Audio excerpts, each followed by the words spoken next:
A millionaire fires 5 cleaners, until one puts a wig on his daughter with cancer, and he freezes. In a house where emotion is forbidden, any sign of affection becomes a reason for dismissal. But one employee breaks the rules and restores to the sick girl the glow of being seen as a princess. Faced with his daughter's smile, the most ruthless man she knew simply stops. The morning light streamed through the sprawling windows of the Park Avenue apartment, bringing with it a cold light that never seemed to warm the rooms. Ethan Miller watched the city below, a sea of buildings and movement that answered to his commands without question. At 42, he had built a Wall Street empire based on a simple philosophy: absolute control, precise decisions, zero room for error. Every number in his reports had to fit perfectly. Every employee had to perform their duties like the gears of a Swiss watch. Feelings, hesitations, doubts, all of it was considered noise that hindered efficiency. His routine was planned down to the minute. He woke up at 5:30 a.m., worked out for exactly 45 minutes, showered in 12, and dressed in 8. Breakfast was served at 7 a.m. sharp by the household staff, who knew exactly how to prepare each item: coffee at the perfect temperature, toast done just right, fruit cut into uniform pieces. No one spoke during this time. Silence was an unwritten but perfectly understood rule. Ethan hadn't always been this way. There was a time when he smiled easily, when he let life surprise him, when he believed success could coexist with a light heart. That time ended 3 years ago when Emily left. The cancer had been fast, aggressive, relentless. In 6 months, the woman who lit up every room of that apartment, who brought life to the cold spaces, who turned numbers into stories and business deals into adventures, was gone. Ethan couldn't process the loss. He simply locked the pain away somewhere deep inside himself and decided he would never be vulnerable again. Little Sophie was only 5 when her mother was gone. A girl with curly brown hair who used to run through the hallways singing nursery rhymes, who turned the living room into a stage for her imaginary performances, who could get a laugh out of even the most serious staff members. Emily called her princess, and Sophie truly believed she was one. She wore plastic tiaras, colorful dresses, and shoes that sparkled. Ethan watched it all from a distance, even when Emily was still alive. Work always came first: meetings, trips, negotiations. He justified it by saying he was building the family's future, ensuring stability, creating a legacy. After Emily was gone, Ethan dove even deeper into his work. It was a way to not think, to not feel, to not face the emptiness that now occupied half the bed, half the dining table, half his life. Sophie was left in the care of nannies and housekeepers who worked in organized shifts. Her father dictated her schedules for studying, eating, and sleeping. Everything planned, everything controlled. He rarely spoke to the girl. When he did, it was to give instructions or make corrections. Sophie learned to be quiet, to not be a bother, to exist on the fringes of her father's life like a silent reminder of everything he had lost. Then came the second blow. Sophie had just turned 7 when tests revealed something the doctors called lymphoma. Ethan heard the diagnosis sitting in a white hospital room that smelled of antiseptic, its walls seeming to close in on him. The doctor explained protocols, chances, treatments. He heard it all as if he were underwater. The words came to him distorted, slow. When he returned home that night, Sophie was already asleep. He stood at her bedroom door, watching the small figure under the covers, breathing softly, oblivious to the storm that was about to hit. The fear Ethan felt was so intense, it nearly paralyzed him. He couldn't lose Sophie too, he wouldn't survive it. So he did what he always did in the face of fear. He tried to control it. He turned the house into a sterile fortress. He hired private nurses, installed air purifiers in every room, and created strict hygiene protocols. And he decreed the harshest rule of all: no one, absolutely no one, could develop an emotional closeness with Sophie. The staff was instructed to keep their distance, to not speak beyond what was strictly necessary, to not touch the girl. Ethan justified it by saying it was to prevent infection, to protect her weakened immune system. But deep down, in a place he wouldn't even admit to himself, there was another reason. If no one connected with Sophie, if no one grew fond of her, maybe the pain of a potential loss would be less. It was a cruel and desperate logic, but it was the only one he could process. The treatment began. Sophie lost her hair in a few short weeks. Ethan was never present for the sessions. He had his drivers take the girl, accompanied by one of the nurses. He stayed at the office, buried in spreadsheets, as if the numbers could build a wall between him and the terror he felt. When Sophie came home, pale and tired, he would sometimes pass by in the hallway and glance in, but he never entered the room, never sat on the edge of her bed, never asked how she was feeling. The girl learned not to expect it. The months passed, and the house became a silent mausoleum. Sophie stopped singing. She stopped playing in the hallways. She spent her days in her room, drawing or looking out the window. On the nights, when the treatment's side effects were most intense, she would cry softly alone because she had learned that no one would come. The staff wanted to help, to reach out, to offer a hug, but they were afraid of losing their jobs. Ethan fired anyone who showed affection for his daughter on the spot. A housekeeper, who had gently stroked Sophie's head, was dismissed the same day. Another who sang a lullaby was gone the next morning. The message was clear. It was into this world that Julia Carter arrived. She was 29 with dark hair tied back in a simple ponytail and dark eyes that held untold stories. She had answered an ad for a housekeeper position at the Miller mansion. The interview was conducted by the house manager, a middle-aged woman named Mrs. Peterson, who made the expectations clear. The job paid well, but the rules were inflexible. Absolute punctuality, silence, efficiency, and above all, distance from the girl. Julia listened to it all in silence and accepted. She needed the job. She lived alone in a small apartment in Queens, and the bills wouldn't wait. But Julia brought something with her that Ethan could not have predicted: empathy forged in pain. She too had grown up in a home without affection. Her father was a violent man who took his frustrations out on his family. Her mother, broken, couldn't protect her children. Julia learned from a young age to read silences, to sense hidden sorrows, to identify invisible wounds. She ran away from home at 17 and built her life from scratch, attending night school for a degree in education while working during the day. She dreamed of working with children, of offering others the care she never had, but life had taken her down different paths. On her first day of work, Julia entered the mansion and immediately felt the weight of the silence. It wasn't just the absence of sound, it was an oppressive presence, as if the air itself were thicker there. Mrs. Peterson showed her the rooms, explained the routines, and handed her a detailed list of tasks. Julia absorbed it all, making mental notes, but what caught her attention most was a hallway Mrs. Peterson avoided. When Julia asked about it, the manager answered curtly, "That was the girls' wing. No one went there without authorization.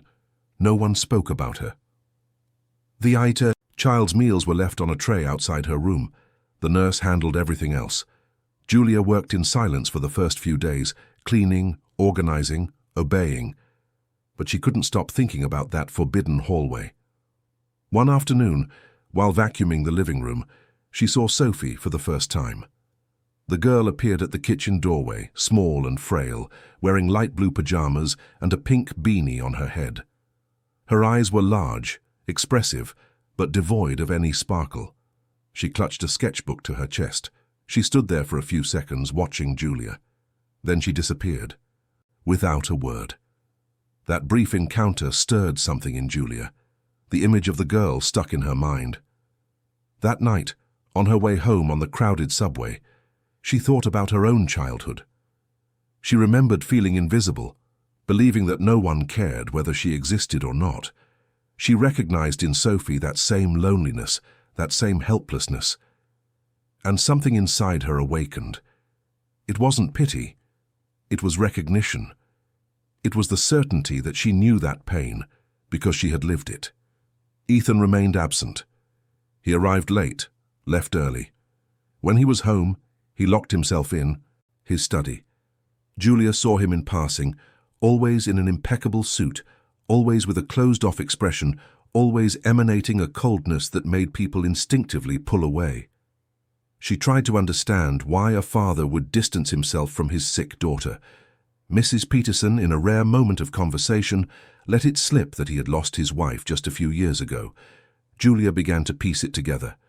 a man shattered by loss, terrified of losing his daughter, using control as armor against suffering. But understanding didn't mean accepting.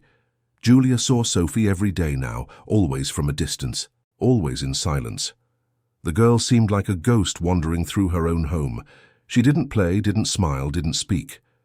Julia found out, through whispered conversations with the nurse, that the treatment was working. The doctors were optimistic. But what good was healing the body if the soul was dying of loneliness? One afternoon, while organizing the library, Julia found something. A photo album, forgotten on a high shelf. She opened it carefully. The pages revealed a different story. A little Sophie with curly, shoulder-length hair, wearing colorful dresses, smiling radiantly. Emily beside her, hugging her daughter, both of them laughing for the camera. Ethan appeared in some of the photos too, and Julia was surprised to see him smiling. There was one picture in particular that touched her. The three of them in a park, Sophie on her father's lap, Emily holding her husband's hand. They looked happy. They looked like a family. Julia closed the album with a tightness in her chest. The radiant child from the photographs was now a shadow, and the man who smiled was now a statue of ice. She put the album back, but she couldn't put away the sadness she felt. That night, she decided she had to do something. She didn't know what exactly, but she knew she couldn't just ignore what she was seeing. In the following days, Julia began to observe more closely. She noticed that Sophie always drew the same things: girls with long hair, princess dresses, huge smiles. She noticed the girl would sometimes stand before the hallway mirror, touching her beanie with a sad expression. She noticed that on the hardest nights, when the nausea from the treatment was intense, Sophie would cry alone and no one would go to her. And she noticed something. About Ethan, too. He wasn't as indifferent as he pretended to be. Some nights, after everyone was asleep, he would walk the halls. He would stop in front of Sophie's room. He'd stand there for minutes, his hand on the doorknob, but he never went in. Julia saw him once, holding a picture of Emily, his eyes red. The control was just a mask. Behind it was a broken, terrified man, paralyzed by the fear of loving and losing again. Julia knew she was treading on thin ice. The rules were clear. Any emotional involvement would result in immediate dismissal. But the more she observed the situation, the more she felt she couldn't just move on. Sophie needed someone. And maybe in some way Ethan did too. The question was how to help without destroying the fragile equilibrium that kept everything running. It was like disarming a bomb. One wrong move and everything would explode. But doing nothing meant watching a child wither away emotionally, while her father sank deeper into his prison of control and fear. The weeks went by, and Julia adapted to the mansion's routine. She woke up early, took 2 buses and a subway to get to Park Avenue. She'd go up to the 22nd floor to the Miller family's duplex penthouse. The place was immense, with high ceilings, art on the walls, and Italian designer furniture, but it was also incredibly devoid of life. There were 5 bedrooms, but only 2 were used. A huge kitchen that prepared meals for 3 people who rarely ate together. A living room where no one ever sat down to talk. Everything was beautiful, expensive, perfect, and everything was profoundly sad. Mrs. Peterson wasn't a bad person. Julia realized this gradually. The manager had simply gotten used to the system. She had worked for Ethan for almost 15 years, since before Sophie was born. She saw Emily light up that house, saw the marriage turn into a cold partnership due to Ethan's absences, saw the illness consume her boss's wife, saw her boss shut down completely. Mrs. Peterson followed orders because it was her job, but Julia sometimes caught a flicker of sadness in the woman's eyes when she looked at Sophie. The nurse who cared for Sophie was named Patricia. She was a competent professional in her 50s who had worked at renowned hospitals before taking this private job. Patricia followed the medical protocols precisely, administered medications on time, monitored vital signs, and took Sophie to her appointments. But she also suffered under the imposed restrictions. Once, Julia found her crying quietly in the service bathroom. Patricia confessed she had never worked in such a painful situation. She saw sick children every day in her career, but always with families present, with hugs, with words of comfort. This was different. Here the child was sick and alone, and it broke the nurse's heart. Julia began to understand she wasn't alone in her discomfort. Everyone in the house felt the weight of the situation, but they were all afraid of Ethan. He didn't yell, didn't make a scene. His weapon was silence, a cold stare, summary dismissal. When someone crossed him, they simply ceased to exist for him. The person was let go without explanation, without a chance to defend themselves. And in a city like New York, where good jobs were scarce, no one wanted to take that risk. But Julia had something the other staff members didn't: experience with authoritarian men. Her father had been like that, controlling, cold, using fear as a tool of domination. She learned early on to read the nuances, to see when anger was a mask for pain, when control was a mask for desperation. Ethan wasn't violent like her father, but there were similarities in the pattern, and Julia knew from personal experience that behind that facade was a person who was suffering. It didn't excuse his behavior, but it helped her understand it. One day, Sophie dropped a glass in the hallway. The sound echoed through the house. Julia was nearby and saw it happen. The girl froze, staring at the shards of glass on the marble floor. Her eyes filled with tears, not of physical pain but of fear. Julia approached slowly, got a dustpan and broom and quickly cleaned it all up. Sophie watched her in silence. When she was done, Julia looked into the girl's eyes and whispered, "It's okay. Accidents happen." Sophie blinked in surprise. No one had said that to her in a long time. No one had said it was okay. The girl gave a slight nod and went back to her room. It was a small moment, insignificant to any outsider. But for Julia, it was a confirmation. Sophie was there, alive, sensitive, just locked in a prison of rules and silence. That night, Julia couldn't sleep. She stared at the ceiling of her small room, thinking. She remembered being Sophie's age and feeling completely alone in the world. She remembered how that loneliness shaped who she became. She remembered the emotional scars she still carried, even after years of therapy and self-work. She didn't want Sophie to grow up with the same wounds. The girl was already fighting a battle against a disease. She didn't also need to battle against loneliness and emotional abandonment. It was then that Julia made a decision. She didn't know how she would do it yet, but she knew she had to act, even if it meant risking the job she so desperately needed, even if it meant facing Ethan's wrath. Some things were more important than financial security. Some battles had to be fought, regardless of the consequences. Julia had spent her whole life avoiding confrontation, accepting unfair situations, adapting to survive. But to look at Sophie and do nothing would be to betray everything she believed in. It would be to betray the child she herself once was.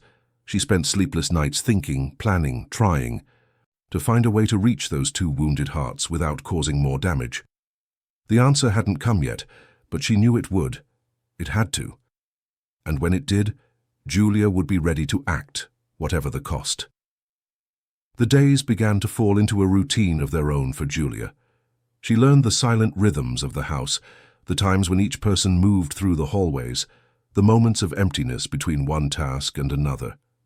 Ethan left at 7 a.m. and rarely returned before 10 p.m. Sophie would wake up around 9, have the breakfast. Patricia brought her, spend part of the morning in her room, and sometimes appear in the living room to look out the window. The afternoons were reserved for homeschooling with a private tutor who came 3 times a week. The woman was kind, but followed the same rules: teach and leave without forming any bonds. Julia observed all of this like someone assembling a puzzle. Each piece revealed a little more about the fragmented family. She discovered that Sophie loved to draw. The girl spent hours with colored pencils and paper, creating colorful worlds that contrasted with the monochromatic reality she lived in. Julia saw some of these drawings when she cleaned the room. There were princesses with long, shiny hair, castles surrounded by flowers, rainbows stretching across blue skies. In none of the drawings was there a bald girl. In none of them were there hospitals or sadness. It was as if Sophie used art to escape from herself. One morning, Julia found a drawing that had fallen under the bed. It was different from the others. It showed 3 figures, a woman with long hair and a wide smile, a little girl holding the woman's hand, and in the distance almost off the page, a man with his back turned. There were no colors in this drawing, just soft, melancholic pencil strokes. Julia carefully put the paper away, a tightness in her chest. It was a portrait of Sophie's loneliness. The girl remembered when she had a present mother and a distant father, and now she only had the distant one, made even more inaccessible by pain and fear. Patricia started talking more with Julia during their breaks. The nurse seemed relieved to have someone to confide in. She said that Sophie's treatment was progressing well. The doctors were optimistic about remission. But she also mentioned a concern. There was talk of transferring the girl to a specialized center in another city where she would undergo a more intensive treatment for a few weeks. It would be a kind of inpatient stay, with limited visits. Ethan was considering the option as the doctors said it would increase the chances of a definitive cure. But it would mean leaving Sophie even more alone, in a strange place, surrounded only by healthcare professionals. When Julia heard this, she felt a quiet rage build inside her. How could that man even consider sending his daughter away? The girl was already isolated in her own home. Putting her in an institution, even for the sake of her physical health, would be emotionally devastating. But Julia also understood Ethan's cold logic. To him, his daughter's life depended on a cure. And if the doctors said that treatment was better, then that's what had to be done. The child's feelings didn't enter the equation. They never did. Julia decided she needed to know more about this family. She needed to understand how they had gotten to this point. Mrs. Peterson was a limited source of information, always cautious, always protecting Ethan. But the house spoke for itself. Julia started paying attention to the details. There were framed photographs in some rooms, but all of them were from before Emily's illness. They were pictures from social events, charity dinners, company openings. Ethan and Emily always elegant, always smiling for the cameras. But Julia noticed something. Even in these photos, Ethan maintained a certain distance. Emily would be holding his arm, but his body was always angled slightly away, as if even in moments of closeness, he was pulling back. In Ethan's study, which Julia cleaned, once a week, there was a bookshelf filled with books on management, economics, and Stoic philosophy. Titles about emotional control, how to make rational decisions, how to separate feelings from business. It was as if he had built his life based on manuals for detachment, and he probably had. Julia imagined a young Ethan, perhaps from a family that valued achievement over affection, learning early on that showing emotion was a sign of weakness. Then building an empire based on that coldness, believing he was on the right path until Emily appeared and shook everything up. But even with Emily, Ethan had never allowed himself to be fully vulnerable. Julia came to this conclusion when she found, in a desk drawer that was momentarily left open, a bundle of letters tied with a blue ribbon. She didn't read them, of course. She wasn't that kind of person. But she saw the delicate handwriting on the first letter, which read, "Ethan, I know it's hard for you to talk about feelings, but I need you to know how much I love you." The words were right there, at the top of the letter, visible even without Julia opening the envelope. Emily had tried to reach him. She had probably tried for years, and Ethan had probably resisted, defended himself, kept his walls up, until it was too late. Julia closed the drawer carefully, feeling a deep sadness. Ethan wasn't just a cruel man. He was a man who didn't know how to love in any way other than through control. And now he was repeating the same pattern with Sophie, thinking that distance was protection, that coldness was strength. He didn't see that he was slowly killing his daughter's spirit while trying to save her body. In the following days, Julia began to see Ethan through different eyes. She noticed things she hadn't before. He didn't sleep well. He had deep, dark circles under his eyes that his morning routine couldn't completely hide. Sometimes his hands trembled slightly as he held his coffee cup. When he thought no one was looking, his shoulders would slump as if the weight he carried was finally revealed. One night, Julia had to go back to the house because she had forgotten her wallet. It was almost 11 o'clock. As she entered quietly, she heard a sound coming from the study. It was Ethan crying, a muffled cry, controlled even in its desperation but unmistakable. Julia stood frozen in the hallway, not knowing what to do. Part of her wanted to knock on the door, to offer some kind of comfort, but she knew she would be rejected, maybe fired. She grabbed her wallet and left in silence, but the image of that man breaking down alone stuck in her mind. Sophie continued her solitary routine.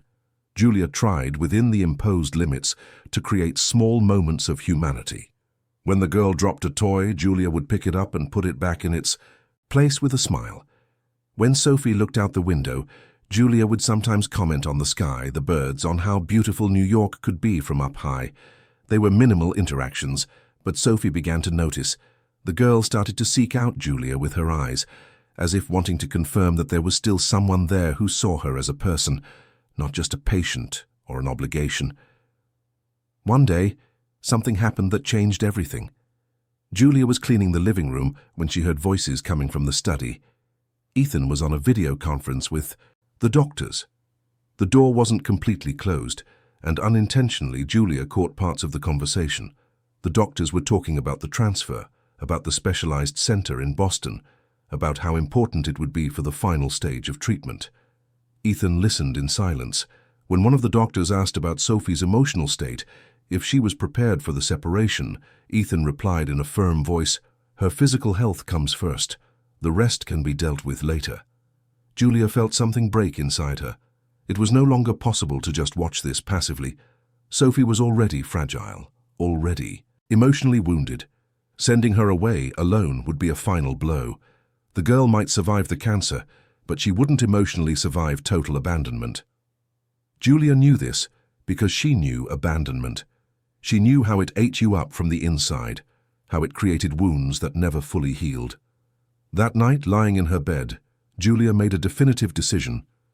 She would do something concrete to help Sophie.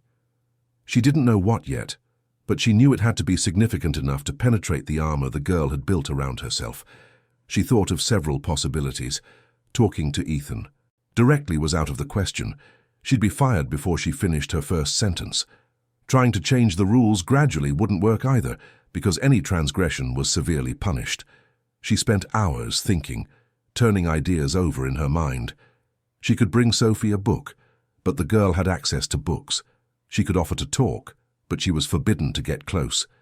She could try to speak with other members of Ethan's family, but she had learned from Mrs. Peterson that he was an only child and his parents had passed away years ago. Emily didn't have any close family either. Sophie was truly alone in the world, with only a father who refused to be present. Julia remembered her own childhood. She remembered when she was 8, and her teacher, noticing the signs of neglect at home, started saving a piece of chocolate for her every day. It wasn't much, but that small gesture of care had meant the world. It made Julia feel that someone saw her, that someone cared. It was a spark of hope in the darkness, and sparks could start fires, sparks could change everything. Then Julia remembered the drawings. She remembered how Sophie always drew girls with long hair. She remembered seeing the girl standing in front of the mirror, touching her pink beanie with sadness. And suddenly, the idea came to her. Clear, simple, risky. A wig.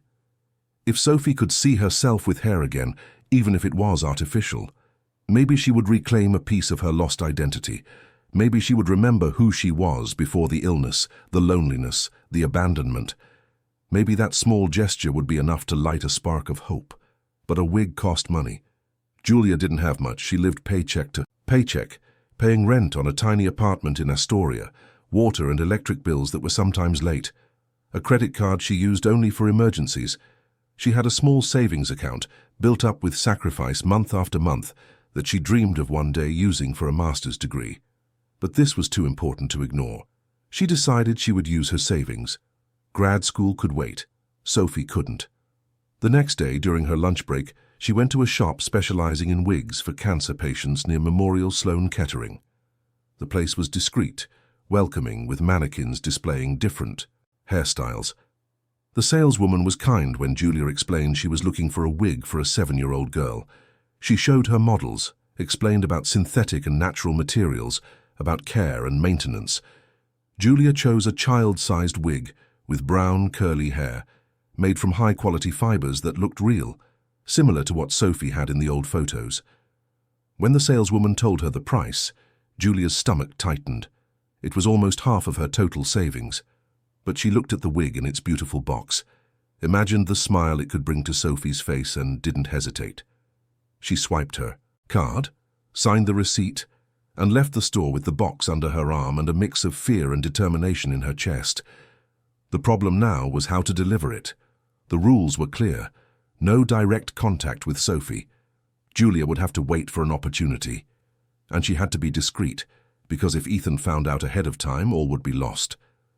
She spent the next few days carrying the box in her bag, waiting for the right moment. She watched the schedules, the routines, looking for a window. Ethan was traveling to DC in a few days for an important meeting. He would be gone for at least 24 hours. That would be her chance. While she waited, Julia continued to watch Sophie. The girl seemed to fade a little more each day, like a candle slowly burning out. Patricia commented, worried, that Sophie was eating less, talking less, interacting even less with her. The doctors attributed it to treatment fatigue, but Julia knew it was more than that. It was surrender. Sophie was giving up the fight, not against the cancer, but against the loneliness. One afternoon, Julia found Sophie sitting on the hallway floor, hugging her knees, staring at nothing. The girl wasn't crying, wasn't moving, just existing there, like a statue of sadness. Julia walked past her carrying clean towels, and as she got closer she heard Sophie whisper something. It was so quiet she almost missed it, but the words reached her ears clearly. "I just want to be pretty again." That broke Julia's heart. The girl associated losing her hair with losing her worth, with losing love. She thought her father had pulled away because she was no longer the princess she used to be. It was a cruel and completely mistaken logic, but it was the logic of an abandoned child trying to make sense of the world around her. Julia almost knelt right there to hug Sophie, to tell her she was beautiful, that her worth didn't depend on her hair, that the problem was never her. But she held back. She knew this wasn't the moment. She had to be strategic, not impulsive. Finally, the day came. Ethan left for DC on Thursday morning. Julia arrived for work with the box hidden in her bag, her heart racing. Mrs. Peterson had gone out to run some administrative errands and wouldn't be back until late afternoon. Patricia was in Sophie's room, administering her morning medication. Julia waited. When the nurse left for lunch, leaving Sophie to rest, Julia saw her chance. She took a deep breath, grabbed the box and walked to the girls' room. She knocked softly on the door. No answer. She opened it slowly. Sophie was lying on the bed, her back to the door, staring at the wall. Hearing the footsteps, she turned slightly. When she saw Julia, her eyes widened. No one but Patricia ever came in here. Julia approached, sat on the edge of the bed and with trembling hands opened the box. The brown curly hair shone in the light of the room. Sophie sat up slowly, unable to believe what she was seeing. Her eyes filled with tears. Julia, her voice choked with emotion, said, "I know you dream of having your hair back, so I brought this for you. It can't replace yours, but while you wait for it to grow, you can wear this. You are beautiful, Sophie, with or without hair.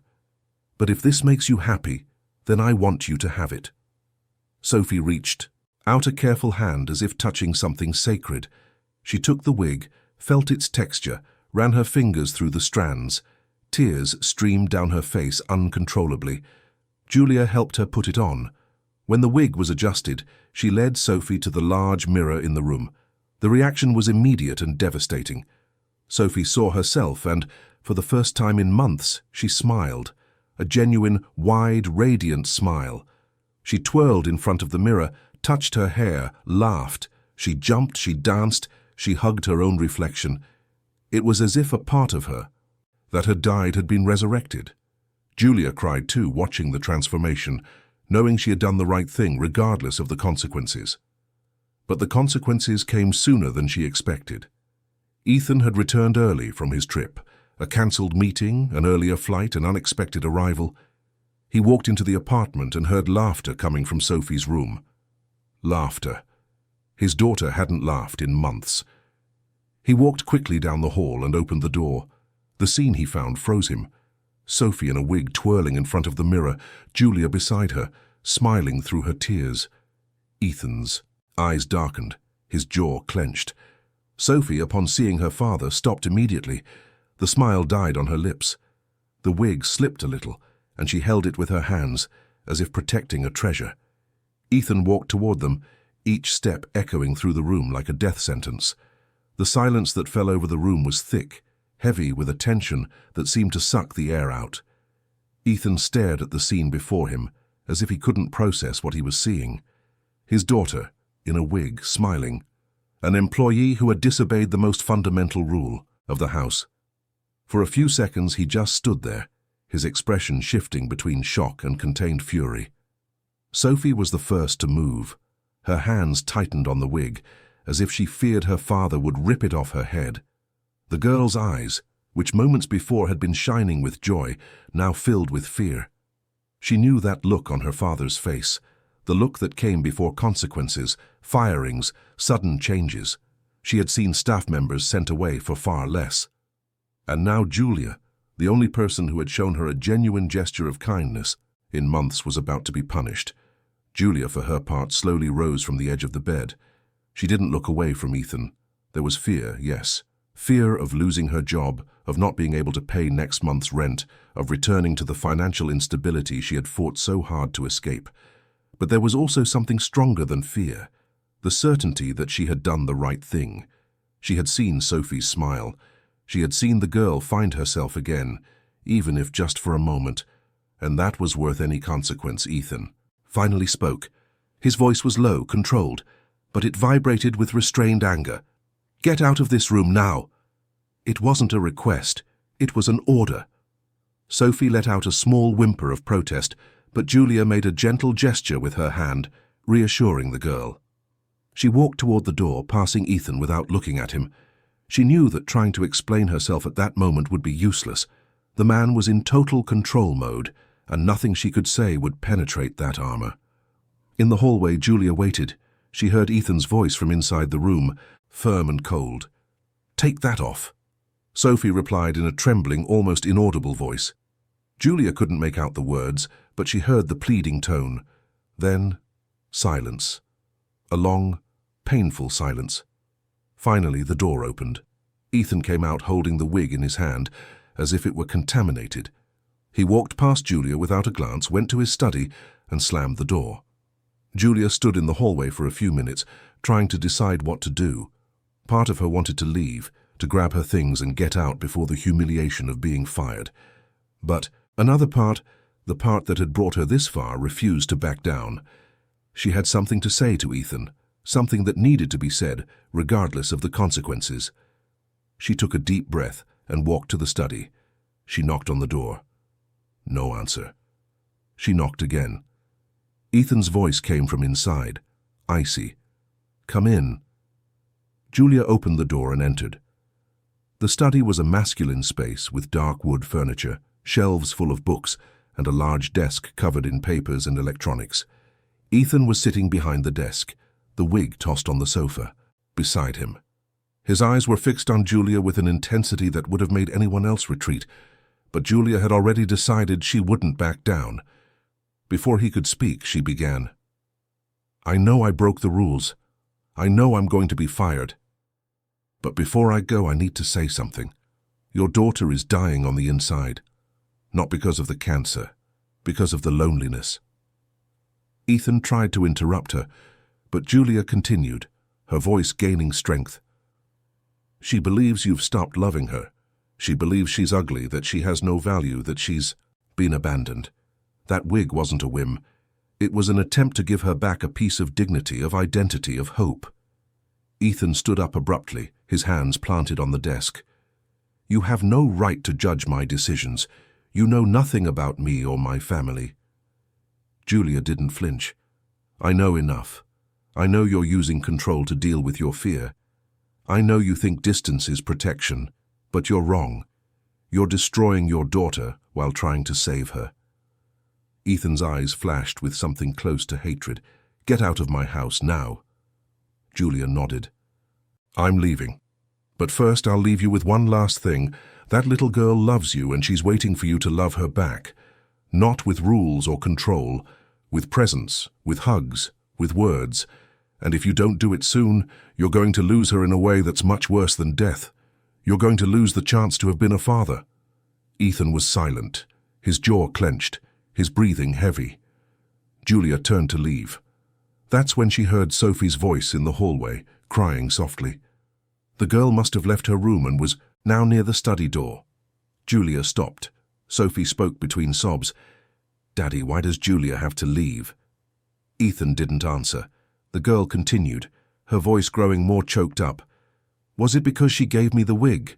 Because I was happy?" Still no answer from Ethan. Then Sophie asked the question that would change everything, the question that had been building for months in her wounded heart, that finally found a voice in that moment of desperation. "Daddy, did you stop loving me because I don't have hair anymore, because I'm not your princess anymore?" It was as if the world stopped. Julia saw the exact moment those words hit Ethan. She saw his expression change, the anger giving way to comprehension, to horror, to absolute pain. He came out from behind the desk, stumbling slightly as if he'd been punched. He walked to the door, opened it. Sophie was there, small and fragile, tears streaming down her face, her pink beanie crooked on her head. Ethan fell to his knees. He simply collapsed, as if his legs could no longer support him. He reached out and pulled Sophie to him, hugging her with a force that seemed to try to make up for months of distance. The girl resisted for a few seconds, surprised, confused. Then she let herself be held, her little arms wrapping around her father's neck, her face burying into his shoulder. Ethan began to cry, a deep, uncontrolled sob that came from a place long locked away. His hands held Sophie as if she were the most precious thing in the world, which she was. Between sobs, he spoke, the words coming out fragmented but filled with truth. "I'm sorry. I'm so sorry, my love. I never stopped loving you. Never. I just didn't know how to deal with the fear of losing you. I thought if I kept my distance it would hurt less, but it only hurt more. It only made everything worse." Sophie cried too, clinging to her father, months of loneliness and pain pouring out through her tears. Ethan continued, "You are my princess, with or without hair, with or without anything. You are everything to me, and I've been a horrible father. I was a coward. I was cruel, but I'm going to change. I promise, I'm going to change." Julia watched the scene, tears streaming down her own face. It was pain and relief all at once. Pain for all that had been lost, relief for all that could still be saved. Slowly, she began to back away, giving them space for this moment between father and daughter. But before she could leave completely, Ethan lifted his face toward her. His red-rimmed eyes met hers. He said nothing. He just nodded. A small gesture, but one that carried acknowledgement, gratitude, perhaps even an apology. Julia left the apartment with her heart still pounding. She didn't know if she would be called back, or if this was definitively her last time there. She didn't know if Ethan would really change, or if this moment of vulnerability was just a temporary crack before the walls went back up. But she knew she had planted a seed, and seeds, when they fall on fertile ground, have the power to grow. That night Ethan couldn't sleep. He sat in Sophie's room watching his daughter sleep, something he hadn't done in years. The girl had finally fallen asleep after hours of talking with her father, asking questions that he answered with painful honesty. She wanted to know if her mom was in a good place, if she was happy. Ethan said he believed so, that Emily would be proud of how strong Sophie was being. The girl asked if she would get better from her illness. Ethan, for the first time, didn't give a technical answer based on medical statistics. He said, "We're going to fight this together, and no matter what happens, I'll be right here. Always." When Sophie finally slept, Ethan got up and walked through the silent house. He went to the room that had been Emily's, a space he had locked after she was gone. He opened the door, for the first time in years. Her scent was still there, faint but present. The clothes in the closet, the books on the nightstand, the photographs on the walls. Ethan sat on the bed and picked up one of the letters Emily had written to him during an earlier treatment, years before Sophie was born, when she had faced a milder illness. He read the words she had written. "Ethan, my love, I know you have a hard time showing your feelings. I know your way of caring is to solve problems, to control situations. But sometimes what I need most isn't solutions. It's just you here holding my hand. It's knowing I'm not alone. Love isn't about controlling everything. It's about being present, even when everything is out of control. Those words, written years ago, echoed in Ethan's chest with renewed force. Emily had been trying to teach him this. She had been trying to show him that control wasn't love, but he hadn't learned.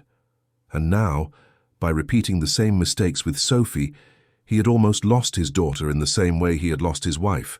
Not to the disease, but to emotional distance. Ethan spent the night revisiting memories, opening boxes stored in the closet, flipping through photo albums. He saw baby Sophie in Emily's arms, Sophie taking her first steps, him in the background of the photo, watching from afar. Sophie at her first birthday party, surrounded by children, while he took a work call in the corner of the room. The pattern was there, clear as day. He had always been absent. He had always chosen work, control, distance. And now, finally, he understood the price they had all paid for it. As the sun began to rise, Ethan made concrete decisions. He called his business partner and said he needed to drastically reduce his workload for the next few months. The conversation was tense. The partner argued about important meetings, clients who depended on Ethan, deals that were in progress. But for the first time in his life, Ethan put his family first. He said firmly, "My daughter needs me, and I need to be present. Reorganize whatever is necessary. Delegate to other executives, but I will not be available like I was before." Then he called the doctors. He explained that he would not be sending Sophie for treatment in another city, that he would look for alternatives in New York that would allow her to stay close to home. The doctors were understanding.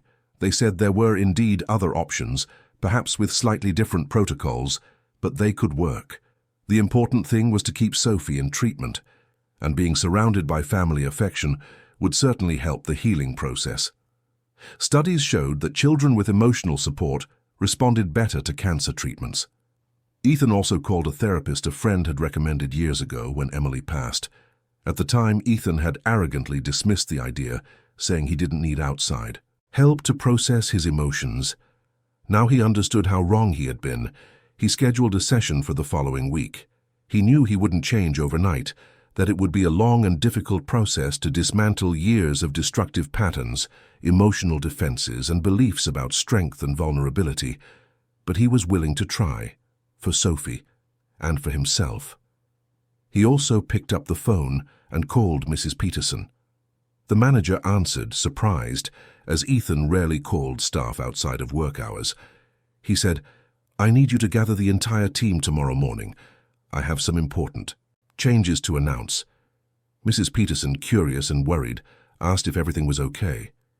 Ethan replied, "It's starting to be. And can you do me a favor? Take that list of rules that's posted in the kitchen. I want it removed." When the morning fully arrived and Sophie woke up, Ethan was there, sitting in the chair beside her bed holding the wig he had taken from her the day before. The girl opened her eyes slowly, still sleepy. Seeing her father there, she sat up quickly, a startled look on her face. She wasn't used to seeing him in her room, let alone in the morning. Ethan looked at his daughter with eyes still swollen from crying and said, his voice thick with emotion, "I brought this back. If you want to wear it, you can.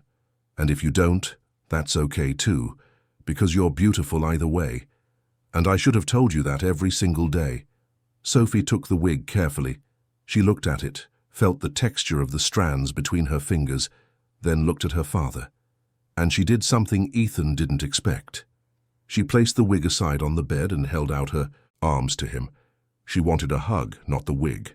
She wanted her father, not a substitute for what she had lost. In that simple gesture, she was saying that what she really needed wasn't hair or gifts, but presence. It was him. Ethan understood. He got up from the chair, sat on the edge of the bed, and hugged his daughter again, feeling for the first time in years that he was exactly where he was supposed to be. They stayed like that for long minutes, in silence, just feeling each other's presence. Then Sophie asked in a small voice, "Are you going to stay here with me today?" Ethan's heart ached as he realized that simple question revealed just how rare his presence was. He replied, "I'm going to stay here with you today, tomorrow, and every day you need me. How about we have breakfast together, and then you can show me your drawings. I hear you're a very good artist." Sophie's face lit up. How long had it been since her father had shown genuine interest in her activities? How long since they had spent time together beyond quick appearances in the hallways? The girl nodded, enthusiastically, already getting out of bed. Ethan helped her up, held her small hand, and they walked to the kitchen together. Later that day, after a breakfast they shared, laughing and talking. After seeing Sophie's drawings and hearing her stories about each character she created, Ethan did something he never imagined he would do. He picked up the phone and called Julia. She answered with a cautious voice, clearly surprised to see his number on her screen. Ethan was direct. "I need to talk to you. Can you come back here today? Not as an employee. As someone who understands. My daughter in a way I'm still learning to. I need your help." Julia hesitated for a few seconds. Part of her still feared it was a trap, that Ethan would revert to his old self as soon as the emotion of the moment passed. But there was a sincerity in his voice, a vulnerability she had never heard before. She replied, "I'll be there in an hour." When Julia arrived, Ethan greeted her at the door himself. The coldness was gone. In its place was exhaustion, vulnerability, and something that looked like humility. He led her to the living room, and they sat down. Ethan began to speak, and for the first time it wasn't orders or rules. It was a real conversation. He apologized. He asked for help. He said he didn't know how to be the father Sophie needed, but he wanted to learn. He asked if Julia would be willing to stay, not just as an employee, but as a presence that brought balance and humanity to that broken house. Julia listened in silence. When Ethan finished, she answered honestly, "I'll stay, but on one condition, that you really change, that this isn't just a moment of weakness that will pass, that you are present in her life, because if it's going to go back to the way it was, I'd rather leave now." Ethan nodded. "I will change. I don't know if I'll get it right every time, but I will try, every single day, and I need you to help me with that."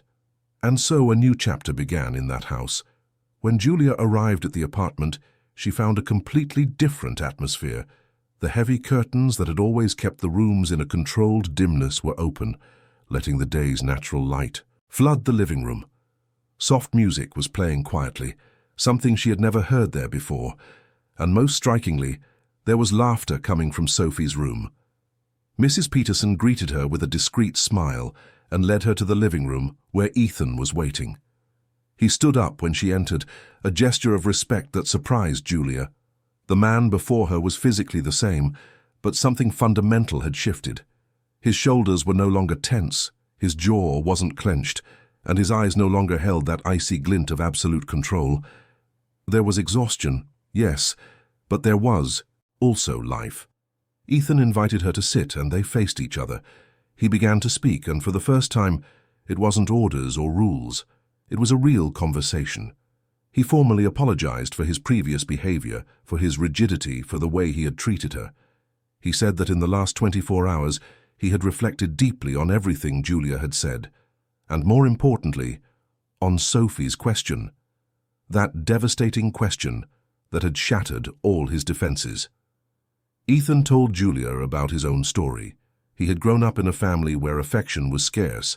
His father was a workaholic businessman who measured love by the financial success he provided. His mother was distant, more concerned with social appearances than emotional connections. Ethan had learned early on that feelings were inconvenient, that vulnerability was weakness, that the path to happiness lay in achievements and control. He replicated this pattern in his adult life, building an empire but leaving an emotional desert around him. Emily had been the only person who managed to penetrate that armor, Ethan said, his voice thick with emotion. She was pure light, empathy in human form. For years, she tried to teach him to open up, to feel, to be present. But Ethan resisted, always too busy, always thinking that love was demonstrated through material success, not presence. When she was gone, he simply didn't know how to process the pain. So he locked it away. And when Sophie got sick, the fear of losing his daughter too was so intense that he repeated the same pattern. He distanced himself, believing it would protect him from the pain. But Sophie's question had revealed what he refused to see. In trying to protect himself from pain, he was causing an even greater pain, and not just in himself, but in the one person he loved most in the world. Ethan then asked for help. He said he didn't know how to be the father Sophie needed, but he wanted to learn. He asked if Julia would be willing to stay, not just as an employee, but as a presence that brought balance and humanity to a house that was being rebuilt. Julia listened in silence, processing every word. When Ethan finished, she answered honestly, "I'll stay, but on one condition, that you really change, that this isn't just a moment of weakness that will pass, that you are truly present in her life, because if it's going to go back to the way it was, I'd rather leave now and spare Sophie any more disappointment." Ethan nodded seriously. "I will change. I don't know if I'll get it right every time, but I will try. Every single day, and I need you to help me with that. I need someone who can remind me when I'm falling into old patterns, someone who sees Sophie with the eyes I'm learning to have." And so, a new chapter began in that house. The changes were gradual but consistent. Ethan cut his workload in half. He started leaving the office at 5 p.m., something unthinkable before. He spent his afternoons with Sophie, helping with her schoolwork, playing, just talking. He discovered his daughter was funny, smart, creative. She had strong opinions about things he never imagined she thought about. She loved astronomy, fantasy stories, and drawing imaginary worlds where anything was possible. Julia became a constant presence, but her role evolved. She was no longer just a housekeeper. She was a bridge between father and daughter, someone who understood them both and helped with communication when things got difficult. In the first few weeks, there were tense moments. Ethan would sometimes fall back into old patterns, giving cold orders, shutting down emotionally when he felt vulnerable. But Julia was there to gently remind him, and Sophie, slowly, was learning to express her needs, to say when she felt lonely or scared, instead of just retreating into silence. The house changed physically too. The heavy curtains were replaced with lighter ones. Music started playing during the day. Ethan hired a decorator to bring more color into the rooms, following Sophie's suggestions. The girl chose colorful pillows for the living room, paintings with cheerful landscapes and fresh flowers that Mrs. Peterson replaced every week. Slowly, that silent mausoleum was transforming into a home. Sophie's treatment continued, but now with a crucial difference. She was no longer alone. Ethan accompanied her to every appointment. He sat beside her during the sessions, held her hand, talked with the doctors, and made decisions together. On the days when the side effects were most intense, he would stay in her room reading stories, keeping her company, just being there. And Sophie responded to it. The doctors noticed an improvement, not just in her test results, but in the girl's spirit. She was more cheerful, more engaged, more hopeful. Julia watched all of this with a mix of joy and disbelief. She had risked everything by buying that wig, by confronting Ethan. She could have been fired, could have made the situation worse, but in the end she had been the catalyst for a transformation that saved not just Sophie, but the entire family. And in the process, something unexpected was happening too. Ethan began to see Julia in a new light. At first it was just gratitude. Gratitude that she had the courage he lacked to put Sophie's needs above all else. But over time it became something more.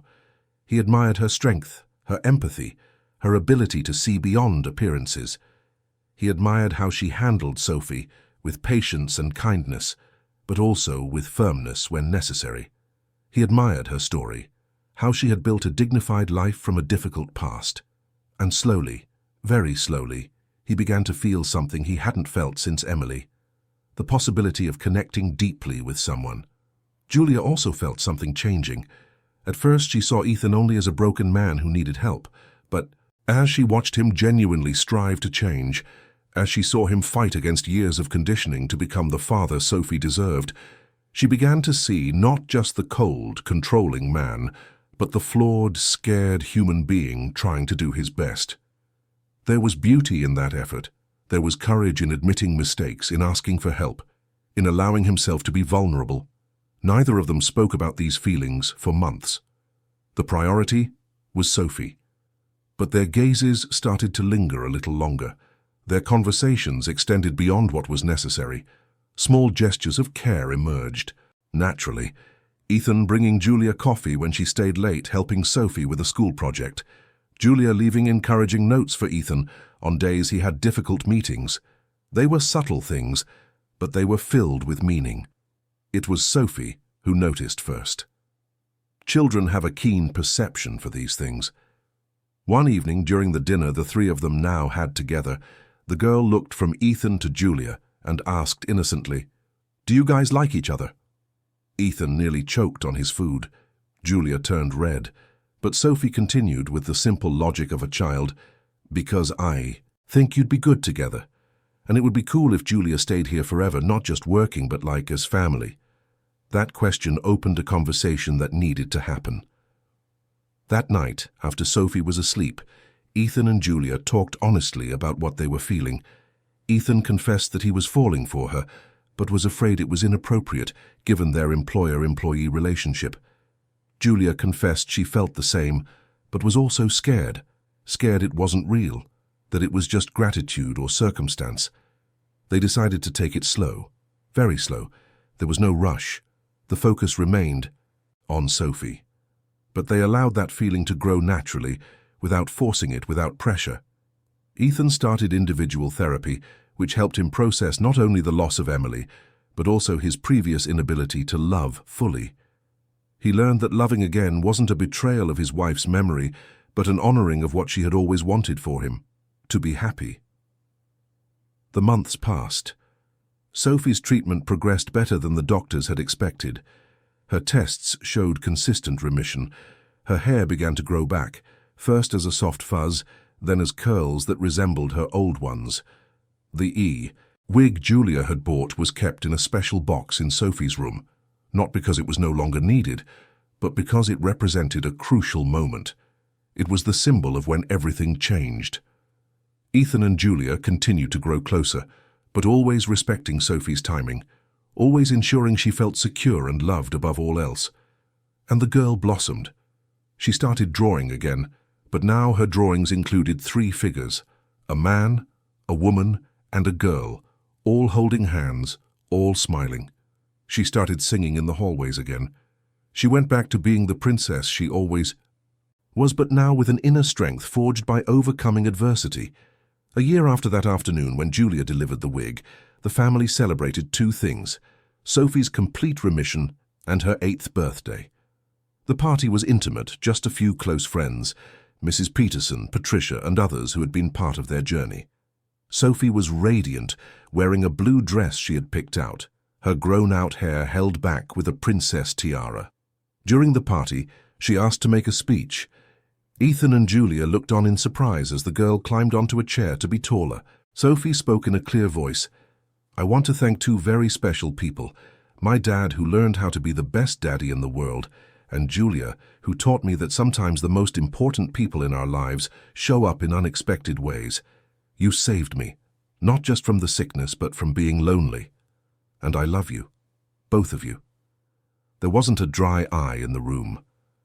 Ethan hugged his daughter, with Julia joining the embrace a moment later. It was the perfect picture of a rebuilt family, not necessarily by blood ties, but by the bonds of love, choice, and the daily commitment to be present. A few months later, in an intimate ceremony in a flower-filled garden in Westchester, Ethan and Julia were married. It wasn't a rushed decision. It was the natural result of a love that had grown in fertile ground, watered by honesty, mutual care, and a shared purpose, to be a family for Sophie. The girl was the flower girl, wearing a princess dress she chose herself, her fully grown hair adorned with fresh flowers. During their vows, Ethan spoke not just to Julia, but also looked at Sophie. "I promise to be present, on the good days and the hard ones, in the victories and the defeats. I promise not to run when fear shows up. I promise to choose love over control every single day. Julia, in turn, promised, I promise to be the bridge when words fail. I promise to remind you who you are when you forget. I promise that this family we've built together will always have a safe harbor in me. Sophie, emotional, handed them the rings and whispered to them both, now we're officially a real family. And although they had technically been a family for a long time, that moment sealed something important. It sealed the conscious choice to stay together, to keep choosing each other day after day. Life didn't become perfect. Ethan still had days when work tempted him to fall into old patterns. Julia still had moments of insecurity, wondering if she deserved this happiness. Sophie still had days when the fear of the illness returning haunted her. But now they faced everything together. They talked, they supported each other, they sought help when needed. The Park Avenue apartment, once a mausoleum of silence and control, now overflowed with life, laughter, music, and color. And the wig, kept lovingly in a box in Sophie's room, remained a reminder that sometimes the simplest gestures, motivated by the purest love, have the power to change everything, to break down walls that seemed impenetrable, to heal wounds that seemed incurable, to rebuild what seemed lost forever. Sophie grew up in a home full of love. At 12, free from the disease for over 4 years, she would often tell her story to other children facing cancer treatments. She spoke about the importance of not being alone, about how love can be as powerful as any medicine. Ethan, who now balanced his time between work and family, created a foundation to support families of children with cancer, offering emotional and financial support. Julia finished her master's degree and began working in family therapy, using her experience to help others rebuild broken bonds. And every time someone asked Ethan what the turning point of his life was, he wouldn't hesitate. It was when my daughter asked me if I had stopped loving her. That question destroyed me and rebuilt me at the same time. It showed me that love isn't about controlling or protecting through distance. It's about being present even when it hurts, especially when it hurts. Julia, when asked about the most important gesture she had ever made, always mentioned the wig. Not because it was a magical object, but because it represented the courage to act when everything called for silence. It represented the choice to put a child's well-being above her own security, and that choice, seemingly small, triggered a transformation that saved not 1, but 3 lives. The Miller family story became a living testament that it's never too late to change, that genuine love has the power to heal, that one person's courage can light the way for many, and that sometimes the most beautiful families aren't the ones born of blood, but the ones built on the daily commitment to choose to be present, to choose to love, and to choose to be better every day. End of story. Hey everyone, we hope the story of Ethan, Sophie, and Julia touched your hearts deeply. If you were moved by this journey of transformation and love, please leave a like, subscribe to our channel, and tell us in the comments which moment stood out to you the most. Was it Julia's courage, Ethan's transformation, Sophie's strength? Every day we bring you intense and emotional stories like this one, revealing the deepest and truest side of the human soul, stories that make us reflect on our own choices and relationships. We'll see you in the next episode with another narrative that will touch your soul.